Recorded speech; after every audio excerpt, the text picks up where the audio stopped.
Movie के starting में एक लड़की खुद को नरेट करते हुए बोलती है कि सारे बच्चे अपनी दुनिया में बिजी रहते हैं और सभी के पास में एक अपना टैलेंट होता है, लेकिन कुछ बच्चे ऐसे होते हैं जिनके टैलेंट बाकियों से बिल्कुल अलग होते हैं। यहाँ पे हम एक नौरी नाम की लड़की को देखते हैं जिसके सामने एक छोटी सी किटन थी। देखते ही देखते नौरी भी किटन में बदल जाती है। नौरी के फादर को वंडर तो होता है, लेकिन ये सब कुछ एक जेनेटिक ट्रांसफॉर्मेशन थे, यानी कि नौरी के मॉम के अंदर भी कुछ ऐसी ही एबिलिटीज थी। कहानी 6 साल आगे बढ़ जाती है। नौरी 6 साल बड़ी हो चुकी थी और अब टाइम था इस एबिलिटी को अच्छी तरीके से सीखने के लिए सेज एकेडमी में जाने का। नौरी की एक फ्रेंड और थी जिसका नाम रैना था। ये दोनों बचपन से ही साथ रहती थी। रैना के पास फायर क्रिएट करने की पावर थी, वो अपने हाथ से फायर राउंड बना सकती थी। नौरी एक्साइटेड थी, लेकिन रैना कंफ्यूज थी कि वो स्कूल में जाके क्या करेगी। लेकिन ये दोनों बेस्ट फ्रेंड होने के कारण एक दूसरे को प्रॉमिस करते हैं कि ये दोनों जो भी करेंगे बहुत अच्छा करेंगे। इन सभी के पेरेंट्स यहाँ पर आते हैं, जहाँ हमें पता चलता है कि यहाँ पे बच्चों के पास में और भी अलग अलग तरीके की पावर्स हैं। इन सभी बच्चों को गाइड करने के लिए एक अजीब ही तरीके का आदमी आता है। इन सभी बच्चों को लगा था कि इनके लिए कोई मैजिकल सी बस आएगी इन्हें लेने के लिए, लेकिन यहाँ पे कोई मैजिकल बस नहीं थी, बल्कि इन्हें फॉरेस्ट में से ट्रैक करते हुए आगे की तरफ जाना था। पेरेंट्स को वहीं रुकना था और बच्चे पीछे पीछे चलते जा रहे थे। इस आदमी का नाम स्क्रिप्ट था, जो कि बच्चों को खास इंस्ट्रक्शन देता है कि इस जंगल के अंदर किसी को भी कोई मैजिक नहीं करना है और बस उसे फॉलो करते जाना है। कुछ ही देर बाद के अंदर ये सारे बच्चे मैजिकल वर्ल्ड के अंदर जाने वाले थे और एक दरवाजे को पार करते हुए सभी द सेज एकेडमी में पहुंच जाते हैं। जो बच्चे वहाँ पे पहले से ही पढ़ रहे थे वो सभी न्यू कमर्स का वेलकम करते हैं। यहाँ पे इनका वेलकम करने के लिए प्रिंसिपल आई होती है, जो कि इन सभी को बताती है कि आपके अंदर की पावर्स ही आप सबको यहाँ तक ले आई है। इस स्कूल के अंदर इन पावर्स को 5 तरीके से बांटा गया है। पहले नंबर पे फजी है, जो कि एनिमल से बात कर सकते हैं। सेकंड नंबर पे फ्लिकर है, जो कि किसी भी चीज को अपनी तरफ अट्रैक्ट कर सकते हैं।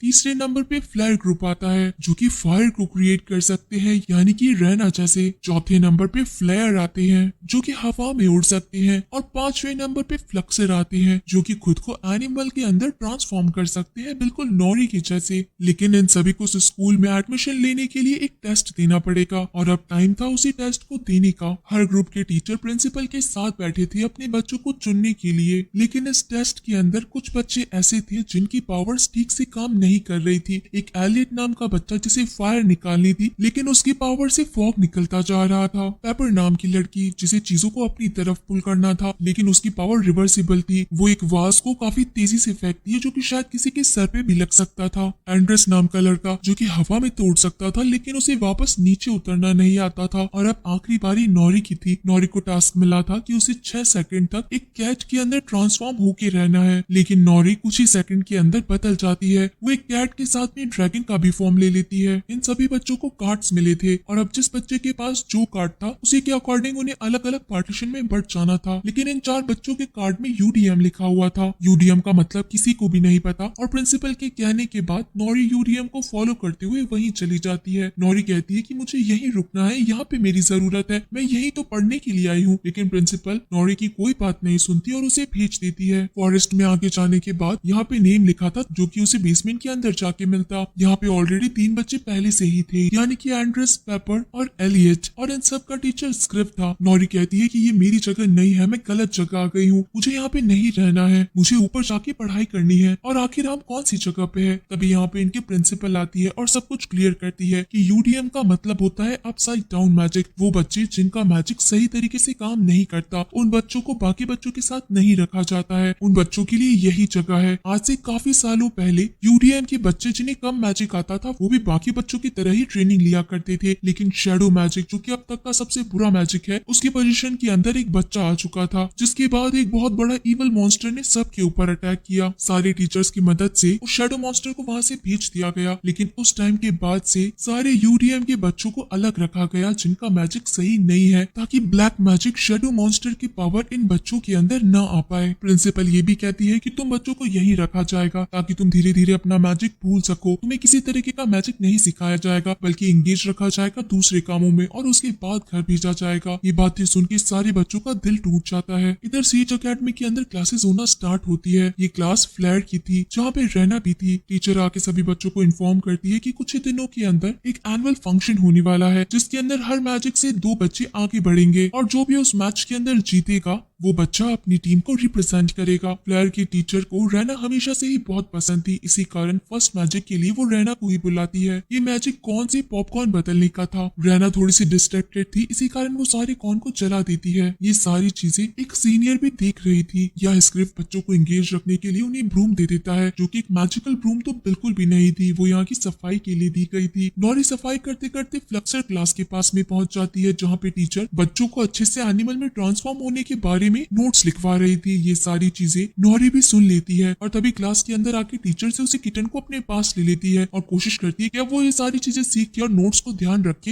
एनिमल में ट्रांसफॉर्म हो सकती है। लेकिन इस बार भी नॉरी का मैजिक गलत हो जाता है और वो बिल्कुल गलत तरीके से ट्रांसफॉर्म होती है। तभी वहाँ स्क्रिप्ट आता है और बाकी के उसके 3 फ्रेंड भी आके उन्हें ले जाते हैं। स्क्रिप्ट यहाँ पे नॉरी को समझाता है कि ये हमारे लिए नहीं है, ये मैजिक हम लोग नहीं कर सकते हैं। अगर तुम ऐसे जाओगी तो तुम अपने आप और मुझे दोनों को मुसीबत में डाल दोगी। जिसके बाद अब ये बच्चे भी डिनर के लिए निकल जाते हैं। इन सभी के अलग अलग ग्रुप बने हुए थे। यहाँ पे रैना अकेली बैठी थी और नॉरी को देखते ही वो उसके पास आना चाहती थी। नॉरी यहाँ पे अपने ग्रुप के साथ बैठी थी, जहाँ पे पहली बार एंड्रेस उससे बात करने की कोशिश करता है। सभी को वंडर होता है कि क्या एंड्रेस बात भी कर सकता है। तब एंड्रेस नॉरी को कहता है कि जैसे वो अलग अलग एनिमल्स में ट्रांसफॉर्म हो सकती है, ये एक बहुत ही बड़ा टैलेंट है। इधर रैना आगे बढ़ती है नॉरी से बात करने के लिए, तभी उसकी टीचर सामने आ जाती है, जो कि रैना को वापस अपने ग्रुप के अंदर भेज देती है और नॉरी से बात नहीं करने देती। आगे जाके भी क्लासेस के अंदर रैना परफॉर्म करती तो है, लेकिन एकदम परफेक्ट परफॉर्म नहीं कर पाती है, बल्कि उसका एक क्लासमेट रैना से भी अच्छा परफॉर्म करता है। यही सब सोचते हुए रैना एक दिन क्लास से बाहर निकल रही थी और एक लड़की से टकरा जाती है, जो कि खुद का नाम चंद्रा बताती है और कहती है कि वो ये सारी चीजें रैना को अच्छी तरीके से सिखा सकती है। वो भी इसी ग्रुप की है और सीनियर है, शायद रैना को उसकी मदद लेनी चाहिए। लेकिन रैना इन बातों को इग्नोर करते हुए वहां से चली जाती है। रैना जहाँ पे बैठी थी उसी टाइम पे नॉरी का आना होता है। ये दोनों एक दूसरे से बात करती है और पूछती है कि तुम्हारी क्लासेस कैसे चल रही है। दोनों एक दूसरे को नहीं बताना चाहती कि उन दोनों की लाइफ नहीं ठीक चल रही है। नॉरी को उसका मैजिक भूलने के लिए एंगेज रखा जाता है और वहीं पे भी रैना की परफॉर्मेंस अच्छी नहीं होती। दोनों एक दूसरे से झूठ बोलती है कि वो बहुत अच्छी है और खुश भी है। रात होने पे रैना जब अकेली ही लाइब्रेरी में स्टडीज कर रही थी तो वो बुक रखने के लिए जाती है। तभी वहाँ से एक बुक बार बार में आगे की तरफ बढ़ती जाती है और सीधा नीचे आके गिरती है। ये शैडो मैजिक की बुक थी। रैना डर के मारे वहाँ से तेजी से भागती है और इसके पीछे चंद्रा ही खड़ी थी। यहाँ पे नॉरी के साथ उसके फ्रेंड्स भी खड़े थे, जो कि नॉरी को वापस से एनिमल में ट्रांसफॉर्म होने की मदद कर रहे थे। नॉरी यहाँ पे अपने फ्रेंड्स को बताती है कि कुछ ही दिनों बाद जो एनुअल फंक्शन होने वाला है वो उसके अंदर जरूर पार्टिसिपेट करेगी और खुद को प्रूव करके दिखाएगी कि यूडीएम वाले भी कम नहीं होते और ये लोग मैजिक कर सकते हैं। एक दिन रैना यहाँ पे खुद की प्रैक्टिस कर रही थी, जो कि ठीक तरीके से नहीं हो रही थी और तभी वो विंडो से नॉरी को देखती है, जो कि अपने फ्रेंड्स के साथ बहुत खुश थी। इसी कारण रैना और ज्यादा परेशान हो जाती है और तभी उसे अपने बेड पे वही शैडो मैजिक की बुक दिखाई देती है, जो कि ऑटोमेटिकली रैना को अपनी तरफ डिस्ट्रैक्ट करती है। रैना नहीं चाहते हुए भी उस बुक को उठा लेती है और तभी वहाँ पे शैडो मैजिक का पोजीशन रैना को पूरी तरीके से अपने वश में कर लेता है। यहाँ पे जब स्क्रिप्ट इन बच्चों की क्लास लेता है तो उसे पता चलता है कि नॉरी यहाँ पे नहीं है और इन बच्चों के बताने पता चलता है कि वो आज अकेडमी में होने वाले फंक्शन के अंदर गई है और वहाँ पे पार्टिसिपेट भी करने वाली है। स्क्रिप्ट ये बात सुनते ही सभी को वहीं रोकने का ऑर्डर देता है और कहता है कि बाहर मत आना, लेकिन ये बच्चे कहाँ सुनने वाले थे। ये बच्चे भी स्क्रिप्ट के पीछे पीछे भाग जाते हैं। यहाँ पे शैडो मैजिक की मदद से रैना एक ही मिनट के अंदर उस चैलेंज के अंदर जीत जाती है। रैना को ये चीज अच्छी तो लगती है, लेकिन समझ में नहीं आता कि आखिर रैना ये कैसे कर पाई। तभी वहाँ पे नॉरी आ जाती है और सभी के सामने कहने लगती है कि आप लोग बस मुझे एक चांस दीजिए, मैं सबको बताना चाहती हूँ कि यूडीएम वाले भी अच्छी तरीके से मैजिक कर सकते हैं अगर वो बस सीख जाए तो। प्रिंसिपल के मना करने के बावजूद भी नॉरी उस चैलेंज को एक्सेप्ट करती है और वापस से 4 सेकंड के लिए एक किटन के अंदर ट्रांसफॉर्म होने की कोशिश करती है। 4 सेकंड के बाद में नॉरी फिर से कई सारे एनिमल्स में बदल जाती है और काफी ज्यादा वाइल्ड हो जाती है। रैना नॉरी को शांत करने के लिए एक फायर फ्लाई बनाती है, जो कि नॉरी को पसंद था, लेकिन शैडो मैजिक के कारण वो फायर फ्लाई बहुत ज्यादा बड़ा हो जाता है। उसके अटैक के कारण नॉरी गिर जाती है। नॉरी को समझ नहीं आता कि आखिर उसकी बेस्ट फ्रेंड रैना ने उसके साथ ऐसा क्यों किया। अब यहाँ पे प्रिंसिपल स्क्रिप्ट के ऊपर बहुत गुस्सा करती है कि आखिर तुम अपने बच्चों को संभाल के तक नहीं रख सकते। अगर आज के बाद ये बच्चे कहीं पे भी दिखे तो इनके साथ में तुम्हारी नौकरी भी चली जाएगी। जब बच्चे वापस से यूडीएम के अंदर पहुंच चुके थे तो सारे बच्चे नॉरी से नाराज थे, क्योंकि नॉरी ने उनकी आखिरी होप भी तोड़ दी थी। जिसके बाद अब स्क्रिप्ट खड़ा हो जाता है और कहता है कि आज के बाद तुम बच्चों को ये सब सहन करने की जरूरत नहीं है, और वो इन सारे बच्चों को अपने साथ ले जाता है और उसी फॉरेस्ट में जाके बताता है कि असल के अंदर वो भी एक फजी है, यानी कि वो भी एक यूडीएम था। सालों पहले वो इस स्कूल में पहुंचा था और ऑर्फन होने के कारण वो बाहर कहीं नहीं जा सकता। इसी कारण स्कूल वालों ने उसे यूडीएम की देखभाल के लिए यहीं पे रख लिया। जो स्क्रिप्ट को कहा गया स्क्रिप्ट ने वो ही चुपचाप किया, लेकिन नॉरी के आने के बाद अब उसे भी होप है कि अब वो भी कभी ना कभी मैजिक कर सकता है। स्क्रिप्ट स्क्रिप्ट कहता है कि तुम सब लोग यूनिक हो, तुम सबके पास मैजिक है और बस उसे करने के तरीके अलग हैं और तुम सब लोगों को मैं खुद ट्रेन करूंगा और उन सारी मैजिक को बिल्कुल सही तरीके से करना सिखाऊंगा। यहाँ पे नॉरी रैना को लेके काफी परेशान थी और एंड्रेस से बात करने के बाद वो तय करती है कि वो रैना से बात करने के लिए जाएगी। यहाँ पे रैना जब अपने रूम के अंदर थी तभी चंद्रा उससे मिलने के लिए आती है और कहती है कि तुम मानो या ना मानो लेकिन तुमने इस बुक को चुन लिया है और अब तुम पीछे नहीं हट सकती हो। ये शैडो मैजिक तुम्हें करना ही पड़ेगा और हम दोनों मिलकर इस पूरी दुनिया पे राज कर सकते हैं। गुस्से में आके रैना कहती है चंद्रा को कि निकल जाओ इस कमरे से और इस बुक को भी लेके जाओ, लेकिन चंद्रा की बाहर जाने के बाद में भी वो बुक वहीं पे पड़ी रहती है। जब नौरी वहाँ आती है तो रैना नहीं चाहती थी कि नौरी को इस बारे में कुछ भी पता चले, इसी कारण रैना नौरी से झगड़ा करती है और कहती है कि यहाँ से अभी चली जाओ, मैं तुमसे कल बात करूंगी। अब यहाँ पे स्क्रिप्ट इन बच्चों की ट्रेनिंग लेना स्टार्ट करता है और उन्हें अपनी पावर्स को कंट्रोल करना सिखाता है कि पावर्स को कंट्रोल करने के बाद ही अपना अपना मैजिक भी कंट्रोल कर सकते हैं। सारे बच्चे मैजिक करते जाते हैं और उन चीजों को धीरे धीरे करके कंट्रोल भी करते हैं। बच्चों का फोकस और स्क्रिप्ट की मेहनत के बाद ये सारे अच्छी तरीके से मैजिक करने लग गए थे। स्क्रिप्ट ने इन बच्चों को वही सिखाया था जो कि इन बच्चों को अच्छी तरीके से आता था, यानी कि इनके मैजिक को चेंज नहीं किया गया था। एक दिन जब सारी की सारी टीम्स गार्डन के अंदर थी और फ्लेयर टीम के पास में रैना भी खड़ी थी तो रैना के पास में यहाँ बात करने के लिए कोई नहीं था और तभी यहाँ पे चंद्रा आ जाती है। रैना चंद्रा से बात नहीं करना चाहती थी, इसी कारण उसे चिल्ला के भगाने लगती है। तो सारे बच्चे रैना को देखते हैं कि वो आखिर बात किससे कर रही है। तब चंद्रा बताती है कि मैं तुम्हें एक बात बताना भूल गई हूँ रैना, मैं तुम्हारे अलावा किसी को नहीं दिखाई देती। ये बात सुनते ही रैना डर जाती है और वहाँ से स्कूल की तरफ भागने लगती है। शैडो मैजिक किसी चीज का फायदा उठाती है।